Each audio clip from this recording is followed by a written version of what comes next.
નમસ્કાર વિદ્યાર્થી મિત્રો, વિડીયો જોઈ રહેલ તમામ ધોરણ 10ના વિદ્યાર્થી મિત્રોનું આપણા સૌની યુટ્યુબ ચેનલમાં સ્વાગત છે।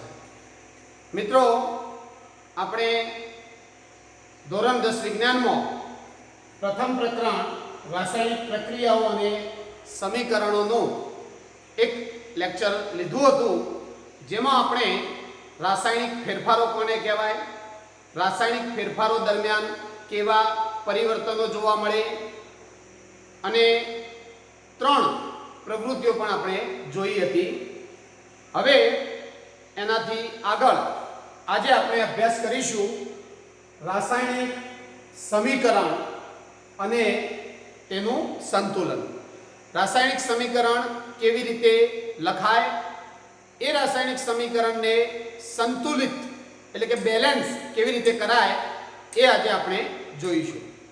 તો મિત્રો, કોઈ પણ રાસાયણિક પ્રક્રિયા હોય એને શબ્દોમાં આપણે રજૂ કરી શકીએ છીએ, પણ વિદ્યાર્થી મિત્રોને એ રાસાયણિક સમીકરણનું રાસાયણિક પ્રક્રિયાનું સમીકરણ લખવામાં મુશ્કેલી પડતી હોય છે। તો વિદ્યાર્થી મિત્રો, રાસાયણિક પ્રક્રિયા સમીકરણ સ્વરૂપે કેવી રીતે લખાય, કઈ કઈ બાબતોનું ધ્યાન રાખવું જોઈએ, એ સૌથી પહેલાં જોઈ લઈએ અને પછી એ રાસાયણિક સમીકરણનું સંતુલન કેવી રીતે કરવું એ જોઈએ। મિત્રો, 9મા ધોરણમાં તમે ભણી ગયા છો કે કોઈ પણ રાસાયણિક પ્રક્રિયા હોય એને આપણે આ રીતે લખીએ છીએ, પ્રક્રિયકો, અને એમાંથી જે પદાર્થ બને તેને આપણે નિપજો કહીએ છીએ। રાસાયણિક પ્રક્રિયામાં ભાગ લેતા જે પદાર્થો હોય તે પદાર્થોને પ્રક્રિયકો કહેવામાં આવે છે। પ્રક્રિયકોની સંખ્યા 1, 2 કે તેથી વધુ પણ હોઈ શકે છે, અને રાસાયણિક પ્રક્રિયાના અંતે જે નવો પદાર્થ બને છે તેને આપણે નિપજ તરીકે ઓળખીએ છીએ। નિપજમાં પણ 1, 2 કે તેથી વધુ નિપજો મળી શકે છે। આપણે અગાઉ મેગ્નેશિયમની પટ્ટીને હવામાં સળગાવી હતી। હવે એ જે પ્રયોગ આપણે કર્યો એ પ્રયોગનું રાસાયણિક સમીકરણ લખીએ। તો સૌપ્રથમ આપણે મેગ્નેશિયમની પટ્ટી લીધી હતી અને એને સળગાવી ત્યારે એની પ્રક્રિયા હવાના ઓક્સિજન સાથે થઈ હતી। એટલે કે રાસાયણિક પ્રક્રિયામાં ભાગ લેતા 2 પદાર્થો હતા, એક મેગ્નેશિયમની પટ્ટી, મેગ્નેશિયમ ધાતુ, અને એની પ્રક્રિયા હવાના ઓક્સિજન સાથે થઈ તો ઓક્સિજન। આ 2 રાસાયણિક પ્રક્રિયામાં ભાગ લેતા પદાર્થો કહેવાય, એટલે કે આ બંને પદાર્થો પ્રક્રિયકો કહેવાશે। હવે આ પ્રક્રિયાના અંતે આપણને રાખ જેવો સફેદ પદાર્થ મળ્યો હતો, જે મેગ્નેશિયમ ઓક્સાઇડ હતો। એટલે કે મેગ્નેશિયમ ઓક્સાઇડ રાસાયણિક પ્રક્રિયાના અંતે બનેલી નિપજ છે। તો આ રીતે આપણે સમીકરણ લખી શકીએ।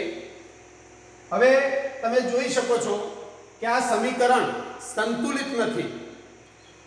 તમે જુઓ કે ડાબી બાજુ અને જમણી બાજુ પ્રક્રિયકો અને નિપજોના જે પરમાણુઓ છે એમની સંખ્યા બેલેન્સમાં નથી, સરખી નથી। ચેક કરીએ તો પ્રક્રિયકો અને નિપજ, અહીંયા પરમાણુ તમે જોઈ શકો છો કે મેગ્નેશિયમના અને ઓક્સિજનના પરમાણુઓની સંખ્યા ચેક કરીએ। મેગ્નેશિયમના પરમાણુઓ પ્રક્રિયકો બાજુમાં 1 છે, નિપજ સાઈડ મેગ્નેશિયમનો પરમાણુ 1 છે, ઓક્સિજનના પરમાણુઓ પ્રક્રિયકોની બાજુમાં 2 છે અને નિપજની બાજુમાં માત્ર 1 જ ઓક્સિજન છે। એટલે તમે જુઓ કે ઓક્સિજનની સંખ્યા બંને બાજુ, પ્રક્રિયકો અને નિપજ બંને બાજુ સરખી નથી। તો એના ઉપરથી આપણે સમજી શકીએ છીએ કે આ રાસાયણિક સમીકરણ સંતુલિત નથી। જ્યારે પ્રક્રિયકો અને નિપજો બંને બાજુ પરમાણુઓની સંખ્યા બિલકુલ સમાન થઈ જાય ત્યારે જ આપણે એ રાસાયણિક સમીકરણને સંતુલિત કર્યું કહેવાય. બીજી એક વાત કે જ્યારે આપણે કોઈ રાસાયણિક પ્રક્રિયા લખીએ ત્યારે પ્રક્રિયકો અને નિપજો તો દર્શાવીએ જ છીએ, પણ આ તીરની નિશાની જે છે એ તીરની નિશાની ઉપર પ્રક્રિયા દરમિયાન તમે જે પરિસ્થિતિ આપી હોય, કોઈ તાપમાન આપ્યું હોય, દબાણ આપ્યું હોય, કોઈ ઉદ્દીપકની હાજરીમાં પ્રક્રિયા થઈ હોય, તો એ પરિસ્થિતિ આપણે આ તીરની નિશાની ઉપર લખી શકીએ. દાખલા તરીકે મેગ્નેશિયમની પટ્ટીને આપણે ગરમ કરી હતી, કેટલા તાપમાને ગરમ કરી એ ખ્યાલ ના હોય તો માત્ર અહીંયા તમે ગરમી લખી શકો, અથવા આ રીતે ડેલ્ટાના ચિહ્ન વડે પણ ગરમી દર્શાવી શકાય. અને જો તમને ચોક્કસ તાપમાન યાદ હોય તો એ તાપમાન પણ અહીંયા લખી શકો છો. એટલે કે આ તીરની નિશાની ઉપર આપણે રાસાયણિક પ્રક્રિયાની પરિસ્થિતિ રજૂ કરી શકીએ છીએ. હવે આપણે ખાસ જોવાના છીએ રાસાયણિક સમીકરણનું સંતુલન. મિત્રો, 11-12 સાયન્સના વિદ્યાર્થીઓને પણ રાસાયણિક સમીકરણ લખ્યા પછી સંતુલિત કરવામાં મુશ્કેલી પડતી હોય છે. પણ જો આપણે સ્ટેપ બાય સ્ટેપ સંતુલિત કરવા માટેની જે પદ્ધતિ છે એ તબક્કાવાર સમજીશું તો કોઈ પણ રાસાયણિક સમીકરણને તમે સંતુલિત કરી શકશો. આપણે એક એવું રાસાયણિક સમીકરણ લઈએ અને સ્ટેપ બાય સ્ટેપ એ સમીકરણનું સંતુલન કરીએ. તો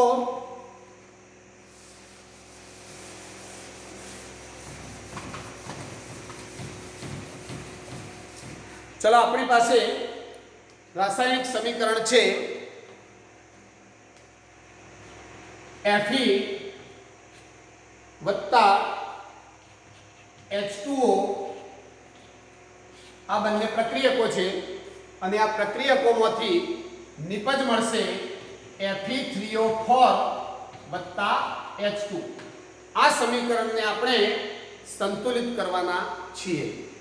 હવે તમે જોઈ શકો છો કે પ્રક્રિયકો અને નિપજ બંને બાજુ પરમાણુઓની સંખ્યા સમાન નથી, એટલે કે આ સમીકરણ સંતુલિત નથી. ચેક કરી લઈએ તો આ સાઈડ Fe ના પરમાણુઓ 1 છે, નિપજ બાજુ 3 છે.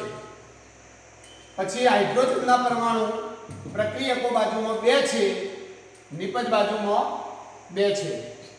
ઓક્સિજનના પરમાણુ પ્રક્રિયકોની બાજુ 1 છે, જ્યારે નિપજની બાજુ 4 છે. એટલે કે પરમાણુઓ સમાન નથી, સરખી સંખ્યામાં નથી. એનો મતલબ કે આ રાસાયણિક સમીકરણ સંતુલિત નથી. હવે આપણે આ રાસાયણિક સમીકરણને સંતુલિત કરીશું. સંતુલિત કરવા માટે પદ્ધતિસર સ્ટેપ બાય સ્ટેપ જે પુસ્તકમાં સોપાનો આપેલા છે એ સોપાન પ્રમાણે ધીમે ધીમે આગળ વધીશું.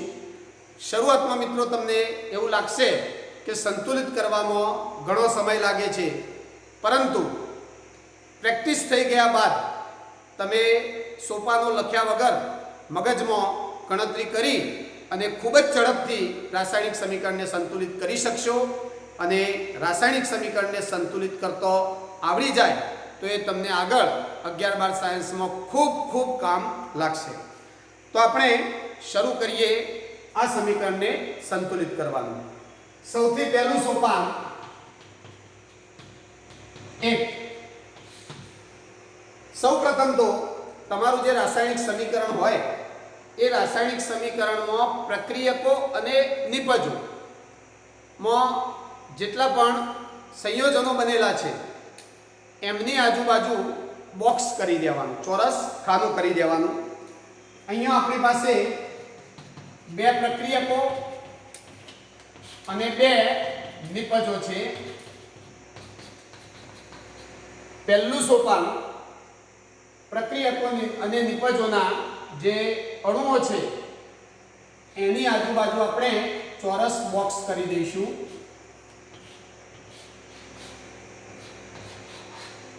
પહેલું સોપાન ચોરસ બોક્સ કરવાના. અને ખાસ ધ્યાન રાખવાનું કે હવે આ બોક્સની અંદર કોઈ પણ ફેરફાર કરીશું નહીં. જે કંઈ ગુણવાનું થાય તો એ બોક્સની આગળ લખીશું. બોક્સના અંદર પરમાણુઓની સંખ્યામાં હવે કોઈ ફેરફાર કરવાનો નથી. હવે બીજું સોપાન જોઈએ. સોપાન 2. સોપાન 2 તો તમારા આ સંયોજનોમાં પરમાણુઓની સંખ્યા કેટલી છે એની ગણતરી કરી લઈએ અને એક કોષ્ટક બનાવીએ જેમાં આપણે પ્રક્રિયકો અને નિપજના પરમાણુઓની સંખ્યા દર્શાવીશું. તો જો મિત્રો,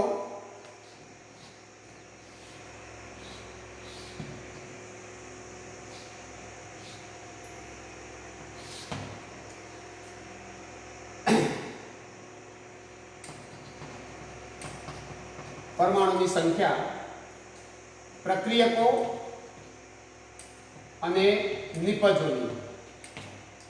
તો આપણી પાસે 3 પ્રકારના પરમાણુ છે, Fe, H અને O.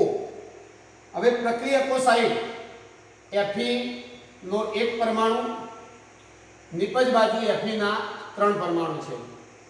હાઇડ્રોજનના ડાબી બાજુ 2, જમણી બાજુ 2 છે. ઓક્સિજનના 1 અને જમણી બાજુ 4 છે. તો આ રીતે કોષ્ટક તૈયાર કરી દેવાનું જેમાં પ્રક્રિયકો અને નિપજના પરમાણુઓની સંખ્યા આવી જાય. હવે આપણું ત્રીજું સોપાન, સોપાન 3, ત્રીજું સ્ટેપ.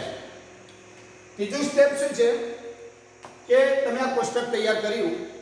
હવે આ કોષ્ટકની અંદર સૌથી વધુ પરમાણુઓની સંખ્યા જે હોય એને સૌથી પહેલા આપણે બેલેન્સ કરીશું, સરખી કરીશું. ત્યાંથી આપણે શરૂઆત કરીશું. તો તમે જોઈ શકો છો કોષ્ટકમાં સૌથી વધુ ઓક્સિજનના પરમાણુ નિપજ બાજુ 4 છે. તો સૌથી પહેલા આપણે ઓક્સિજનના પરમાણુ બંને બાજુ સરખા કરીશું. હવે પરમાણુ સરખા કરવા માટે કોઈ પણ પ્રક્રિયક કે નિપજને ગમે તે સંખ્યા વડે ગુણવાની જરૂર પડે તો આપણે ગુણીશું. હવે તમે જુઓ, અહીંયા 4 છે ને અહીંયા 1 છે. આ 1 નું 4 માં રૂપાંતર કરવું હોય તો 1 ને કેટલાય ગુણવા પડશે? તો સમજી શકીએ છીએ કે 1 ને આપણે 4 વડે જો ગુણી દઈએ તો ઓક્સિજન 4 થઈ જાય. એટલે પ્રક્રિયકોની બાજુમાં ઓક્સિજન પરમાણુ ધરાવતું જે સંયોજન છે એને આપણે 4 વડે ગુણીશું. ચલો 4 વડે આને ગુણી દઈએ તો આપણું સમીકરણ સંતુલિત થવાની શરૂઆત થઈ જશે. સમીકરણ એકવાર લખીએ. Fe + H2O Fe3O4 + H2 ચોરસ બોક્સ પણ આપણે બનાવી દઈએ છીએ. અને હવે આપણે બીજા સોપાનમાં જોયું કે ઓક્સિજનની સંખ્યા સરખી કરવી છે અને એના માટે પ્રક્રિયકોની સાઈડ ઓક્સિજનના પરમાણુ 1 હતા જેને 4 વડે ગુણીશું. તો આ આખા સંયોજનને 4 વડે આપણે ગુણીશું. એટલે અહીંયા 4 મૂકી દઈશું. હવે આ 4 સહગુણક કહેવાશે જે આખા બોક્સની આગળ મૂકીશું. હવે આપણે ફરી એકવાર પરમાણુઓની સંખ્યા ગણી લઈએ, ચેક કરી લઈએ. તો હવે સોપાન 4 માં ફરીથી સંખ્યા ગણી અને ફરીથી આ રીતે આપણે પરમાણુની સંખ્યા સરખી કરવાનો પ્રયત્ન કરીશું. હવે આપણે જોઈએ તો 4 મૂક્યા પછી ચલો આ કોષ્ટકની અંદર જ ચેક કરતા જઈએ.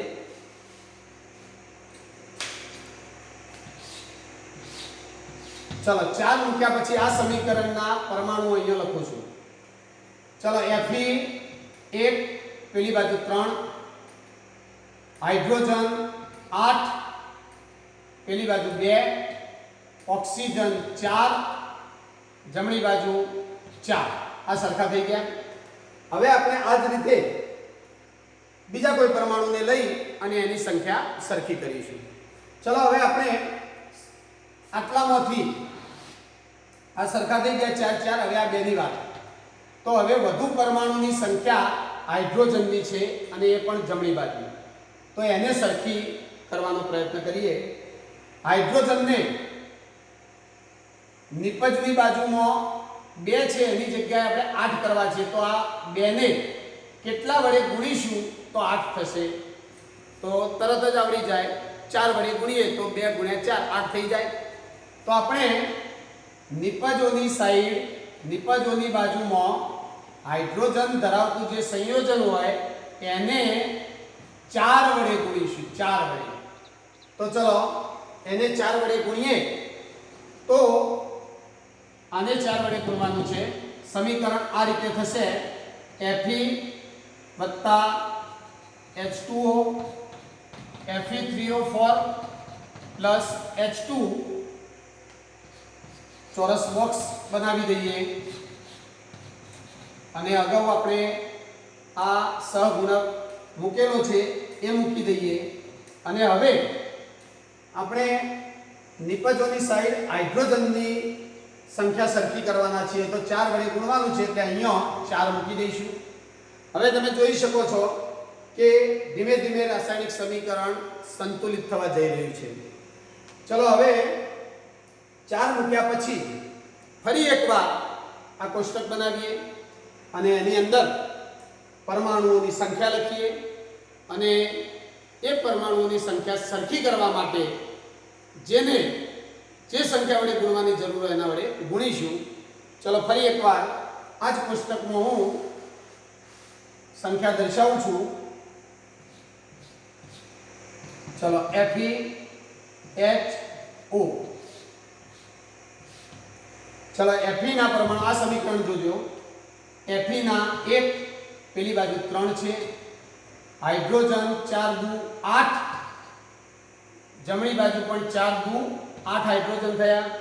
ઓક્સિજન 4, જમણી બાજુ 4.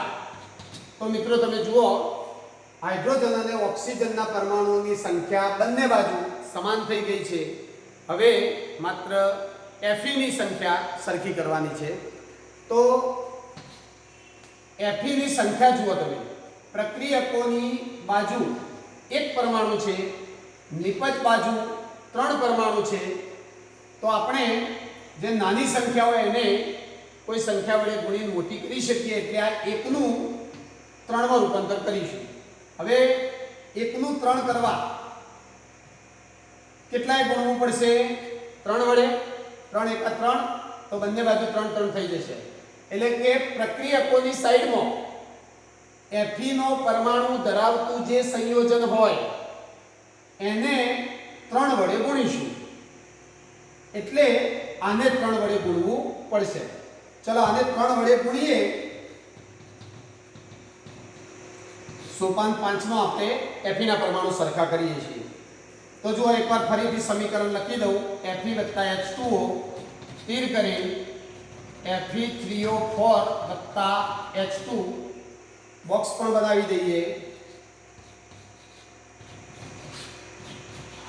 ચાલો અગાઉથી આપણે જે સહગુણકો મૂક્યા હતા એ ફરી એકવાર મૂકી દઈએ. 4 4. અને હવે હમણાં જ આપણે Fe ના પરમાણુની સંખ્યા સરખી કરવા પ્રક્રિયકોને 3 વડે ગુણવાનું નક્કી કર્યું છે. તો અહીંયા મૂકી દઈએ 3. હવે ચેક કરી લઈએ કે ડાબી બાજુ અને જમણી બાજુ પરમાણુઓની સંખ્યા સમાન છે કે નહીં. તો ચલો એકવાર આ જ કોષ્ટકમાં ચેક કરી લઈએ. તો જુઓ મિત્રો આ સમીકરણ Fe ડાબી બાજુ 3, જમણી બાજુ 3. હાઇડ્રોજન ડાબી બાજુ 8, જમણી બાજુ 8. ઓક્સિજન ડાબી બાજુ 4, જમણી બાજુ 4. આને 4 ઓક્સિજન. તો તમે જોઈ શકો છો કે હવે આપણું આ સમીકરણ સમતોલિત થઈ ગયું છે. ડાબી બાજુ અને જમણી બાજુ પરમાણુઓની સંખ્યા સમાન થઈ ગઈ છે. તો આ રીતે આપણે સ્ટેપ બાય સ્ટેપ સમીકરણને સંતુલિત કરીશું. ફરી એકવાર જોઈ લઈએ ઝડપથી. સૌપ્રથમ સોપાન 1 માં તમે રાસાયણિક સમીકરણ લખો. આ રાસાયણિક સમીકરણ અસંતુલિત છે. આ સમીકરણને આપણે સંતુલિત કરવા જઈ રહ્યા છીએ. પછી ડાબી બાજુ અને જમણી બાજુ જે સંયોજનો હોય, અણુઓ હોય, એમની ફરતે ચોરસ અથવા લંબચોરસ બોક્સ બનાવી દઈએ અને ખાસ ધ્યાન રાખીશું કે આ બોક્સની અંદર કોઈ ફેરફાર કરીશું નહીં. ત્યાર પછી સોપાન 2 માં આપણે પ્રક્રિયકો અને નિપજના જેટલા પણ પરમાણુઓ હોય એમની સંખ્યા દર્શાવતું એક કોષ્ટક દોરીશું. એમાં એમની સંખ્યા લખીશું અને ત્યારબાદ જે પરમાણુની સંખ્યા સૌથી વધારે હોય ત્યાંથી આપણે શરૂઆત કરીશું અને એ રીતે સૌપ્રથમ કોઈ એક પરમાણુ બંને બાજુ સરખી સંખ્યામાં આવી જશે. ત્યારબાદ એ જ રીતે ફરીથી કોષ્ટક બનાવવાનું, પરમાણુઓની સંખ્યા લખવાની અને બીજો કોઈ પરમાણુ લેવાનો અને એની સંખ્યા સરખી કરવા માટે ડાબી કે જમણી બાજુ જેટલા વડે ગુણવાની જરૂર પડે એટલા વડે ગુણવાનું. ગુણ્યા પછી ફરીથી કોષ્ટક બનાવવાનું અને જ્યાં સુધી તમારા કોષ્ટકમાં તમામ પરમાણુઓ, પ્રક્રિયકો અને નિપજ બાજુ સમાન થઈ જાય ત્યાં સુધી આ પ્રક્રિયા ચાલુ રાખવાની અને આ રીતે જ્યારે સમાન સંખ્યા મળી જાય ત્યારે આપણું સમીકરણ સંતુલિત થયું કહેવાશે. હવે મિત્રો 5 સોપાનો થાય, 6 સોપાનો થાય એ જરૂરી નથી. કોઈ એવું સમીકરણ હોય તો 3 સોપાનમાં પણ સંતુલિત થઈ જશે. આજે તમને હોમવર્કમાં કેટલાક સમીકરણ આપું જે તમે જાતે સ્ટેપ બાય સ્ટેપ સંતુલિત કરજો તો તમને જોવા મળશે કે કોઈ સમીકરણ ઝડપથી સંતુલિત થઈ જશે, કોઈ સમીકરણમાં 5-6 જેટલા સોપાનો કરવા પડશે. એટલે સોપાનો કેટલા થાય છે, સ્ટેપ કેટલા થાય છે એ મહત્વનું નથી. સ્ટેપ બાય સ્ટેપ જેટલા સોપાનો થાય એટલા પણ સમીકરણ સંતુલિત કરવું મહત્વનું છે. અને એક છેલ્લા સોપાનની વાત કરી લઉં. સોપાન 6 બહુ અગત્યનું નથી આ સોપાન, કારણ કે સંતુલિત સમીકરણ તો આપણને મળી જ ગયું છે. હવે સોપાન 6 શું કહે છે કે પ્રક્રિયકો અને નિપજની ભૌતિક અવસ્થા દર્શાવવી. ભૌતિક અવસ્થા દર્શાવવી. તો જો મિત્રો, ભૌતિક અવસ્થાઓ કુલ 4 યાદ રાખવાની. ઘન, જેને આપણે ભૌતિક અવસ્થાઓ, ઘન જેને અંગ્રેજીમાં સોલિડ કહેવાય એટલે એને S વડે દર્શાવીશું. પ્રવાહી જેને લિક્વિડ કહેવાય એટલે L. વાયુ એટલે ગેસનો G. અને જલીય અવસ્થા, આ ખાસ જોજો, જલીય જેને અંગ્રેજીમાં એક્વસ કહેવાય. જલીય અવસ્થા એટલે તમે દાખલા તરીકે એસિડ લીધો, સલ્ફ્યુરિક એસિડ લીધો, એનું પાણીમાં દ્રાવણ બનાવ્યું તો એ જલીય દ્રાવણ બન્યું કહેવાય. તો એ આપણે AQ તરીકે લખીશું. AQ જલીયનું અંગ્રેજી થાય એક્વસ, એના પહેલા 2 અક્ષરોથી એ અવસ્થા દર્શાવી શકાય. તો આપણે હાલ જે સમીકરણ સંતુલિત કર્યું એની અવસ્થા આપણે દર્શાવીએ. તો સૌપ્રથમ એકવાર ફરીથી સંતુલિત સમીકરણ લખી દો તો 3Fe + 4H2O તીર કરીને Fe3O4 + 4H2 બરાબર. હવે ભૌતિક અવસ્થા દર્શાવીએ તો Fe આયન ઘન અવસ્થામાં હોય છે એટલે S લખીશું. H2O લિક્વિડ છે એટલે L લખીશું. પછી Fe3O4 સોલિડ હોય તો S લખવામાં આવે છે અને હાઇડ્રોજન વાયુ સ્વરૂપે છે એટલે એને આપણે G લખીશું. બરાબર. હવે જો વિદ્યાર્થી મિત્રો તમને પાકો ખ્યાલ હોય તો આ અવસ્થા દર્શાવવાની, બાકી અવસ્થા દર્શાવવી બહુ અગત્યની નથી. સમીકરણ સંતુલિત કરતો પહેલા શીખજો અને અવસ્થાઓ જો જાણતા હોય તો દર્શાવવાની, બાકી ન જાણતા હોય તો ખોટી કોઈ અવસ્થા દર્શાવવી નહીં. તો આ રીતે આપણે સંપૂર્ણ રીતે રાસાયણિક સમીકરણને સંતુલિત કરી શકીએ છીએ. હવે મિત્રો હમણાં મેં વાત કરી હતી કે રાસાયણિક પ્રક્રિયા દરમિયાન જે પરિસ્થિતિ આપણે પૂરી પાડી હોય, તાપમાન, ઉદ્દીપક, દબાણ, તો એ બધું દર્શાવવાનું તીરની નિશાનીની ઉપર. જોઈએ આપણે દાખલા તરીકે તમે જુઓ, એક સમીકરણ લખું છું, CO + 2H2 એમાંથી બનશે CH3OH, એટલે કે કાર્બન મોનોક્સાઇડ અને હાઇડ્રોજન વાયુ વચ્ચે રાસાયણિક પ્રક્રિયા થઈ મિથેનોલ બને છે. તો આ પ્રક્રિયા સામાન્ય તાપમાને અને દબાણે થતી નથી. આ પ્રક્રિયા જો કરવી હોય, એટલે કે આ બંને વચ્ચે રાસાયણિક પ્રક્રિયા કરાવવી હોય, તો 340 વાતાવરણનું દબાણ આપવું પડે છે. તો એ પરિસ્થિતિને આપણે અહીંયા લખીશું 340 વાતાવરણનું દબાણ. આ રીતે 340 વાતાવરણ આ રીતે લખી દેવાનું. એટલે પ્રક્રિયાની પરિસ્થિતિ તીરની નિશાની ઉપર લખવાની રહેશે. બીજું એક જોઈએ, બહુ પ્રચલિત અને 10મા ધોરણમાં પાછળ કામમાં આવે એવું સમીકરણ છે પ્રકાશ સંશ્લેષણની પ્રક્રિયાનું સમીકરણ. પ્રકાશ સંશ્લેષણની પ્રક્રિયાનું સમીકરણ 6CO2 + 12H2O એમના વચ્ચે પ્રક્રિયા થઈ અને એમાંથી બનશે C6H12O6 ગ્લુકોઝ વત્તા ઓક્સિજન વત્તા H2O ના 6 અણુ મુક્ત થશે. હવે આ સમીકરણને તમે જાતે ઘરે સંતુલિત કરી જોજો. હાલ હું એને સંતુલિત કરું તો અહીંયા 6 અને અહીંયા 6 તમે જોઈ શકો છો કે બંને બાજુ પરમાણુઓની સંખ્યા સમાન થઈ છે. તમે એકવાર જાતે ઘરે હોમવર્કમાં આ સમીકરણ લખી અને સ્ટેપ બાય સ્ટેપ અમે શીખ્યા એ પ્રમાણે એને સંતુલિત કરજો. હવે આ રાસાયણિક પ્રક્રિયા પ્રકાશ સંશ્લેષણની ક્રિયા છે અને આપણે જાણીએ છીએ કે વનસ્પતિ સૂર્યપ્રકાશની હાજરીમાં ક્લોરોફિલની મદદથી આ રાસાયણિક પ્રક્રિયા કરે છે. અને આ પ્રક્રિયા દરમિયાન ગ્લુકોઝ બનશે, જેને આપણે ખોરાક કહીએ છીએ, સાથે ઓક્સિજન વાયુ ઉત્પન્ન થાય છે અને બાષ્પ સ્વરૂપે પાણી ઉત્પન્ન થાય છે. તો આ પ્રક્રિયાની પરિસ્થિતિમાં એક સૂર્યપ્રકાશ જરૂરી છે, એટલે અહીંયા સૂર્યપ્રકાશ લખી દઈશું અને ક્લોરોફિલની હાજરીમાં થાય છે તો ક્લોરોફિલ લખીશું. બરાબર. આમ આ રીતે પ્રક્રિયાની પરિસ્થિતિ તીરની જે નિશાની છે એના ઉપર દર્શાવવાની હોય છે. બીજું એક ઉદાહરણ આપું.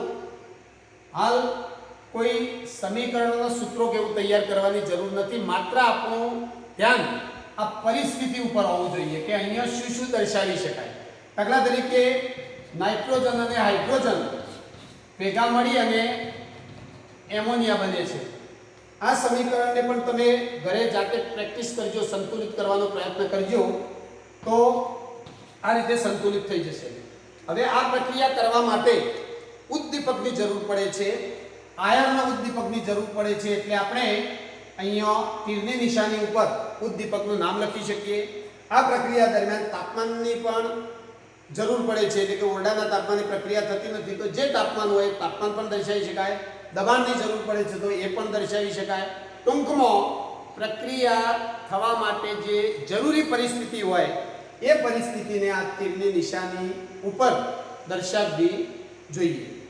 તો મિત્રો, આજે આપણે સમીકરણનું સંતુલન જોયું. હવે હોમવર્કમાં તમને 2-3 સમીકરણ આપું તો એ સમીકરણને સ્ટેપ બાય સ્ટેપ જાતે સંતુલિત કરવાનો પ્રયત્ન કરજો. તો હોમવર્કમાં આપણે 2-3 સમીકરણ આપું, એને સંતુલિત કરીશું. એક છે સિમ્પલ સમીકરણ H2 + Cl2 એમાંથી બનશે HCl, હાઇડ્રોક્લોરિક એસિડ. આપણા દરેકના ઘેર બાથરૂમની ટાઇલ્સો સાફ કરવા માટે જે એસિડ હોય છે આ એસિડ હાઇડ્રોક્લોરિક એસિડ. બીજું સમીકરણ થોડું આના કરતો અઘરું આપું તો બીજું સમીકરણ છે બેરિયમ ક્લોરાઇડ વત્તા એલ્યુમિનિયમ સલ્ફેટ. એમાંથી બનશે બેરિયમ સલ્ફેટ અને એલ્યુમિનિયમ ક્લોરાઇડ. જુઓ આમાં તમારે કુલ કેટલા પરમાણુ ની સંખ્યા સરખી કરવી પડશે. તો જુઓ આમાં બેરિયમ છે, ક્લોરીન છે, એલ્યુમિનિયમ છે, સલ્ફર છે, ઓક્સિજન છે. 5 પરમાણુઓની સંખ્યા બંને બાજુ સમાન કરવાની છે. આ સમીકરણ તમને સંતુલિત કરતો આવડી જાય તો લગભગ કોઈ સમીકરણ સંતુલિત કરવામાં તકલીફ પડશે નહીં. એટલે આને સંતુલિત કરજો. એ સિવાય પ્રકાશ સંશ્લેષણની જે પ્રક્રિયા છે એનું સમીકરણ જાતે લખજો. અગાઉ બાયોલોજીમાં પણ કામમાં આવશે. અને લખ્યા પછી એ સમીકરણને પણ સંતુલિત કરજો. અને જો સમય હોય તો ચોથું સમીકરણ N2 + H2 એમાંથી બનશે એમોનિયા. આનું પણ સંતુલન કરજો. અને આપણે જે મેગ્નેશિયમની પટ્ટીને હવામાં સળગાવીને જે પ્રયોગ કર્યો હતો એને સંતુલિત કરવું હોય તો Mg + O2 એમાંથી બનશે MgO. તો આ 5 સમીકરણોમાંથી પહેલો 3 સમીકરણ તો સંતુલિત કરજો જ. અને જો સમય હોય અને મજા આવે તો બાકીના 2 સમીકરણ પણ સંતુલિત કરશો. તો આ રીતે મિત્રો રાસાયણિક સમીકરણોનું સંતુલન કરી શકાય. હવે આ પાઠમાં આગળના ત્રીજા લેક્ચરમાં આપણે અભ્યાસ કરીશું. ત્યાં સુધી દરેક વિદ્યાર્થી મિત્રો જે વિડીયો જોયો છે એ વિડીયોને એકવાર બે વાર જોઈ શીખી સમજી અને જે હોમવર્ક આપ્યું છે એ પૂરું કરી લાવવાનું રહેશે. આપણે ત્રીજા લેક્ચરમાં મળીશું ત્યારે તમને હું આ 5 સમીકરણોનું સંતુલન કરી અને એના જે જવાબ છે એ દર્શાવીશ અને પછી તમે ચેક કરી લેજો. મિત્રો, કોરોના મહામારીના સમયમાં તમામ વિદ્યાર્થીઓ પોતાના સ્વાસ્થ્યની કાળજી રાખે, ઘરે રહે, સુરક્ષિત રહે એવી આશા રાખીએ છીએ. Thank you.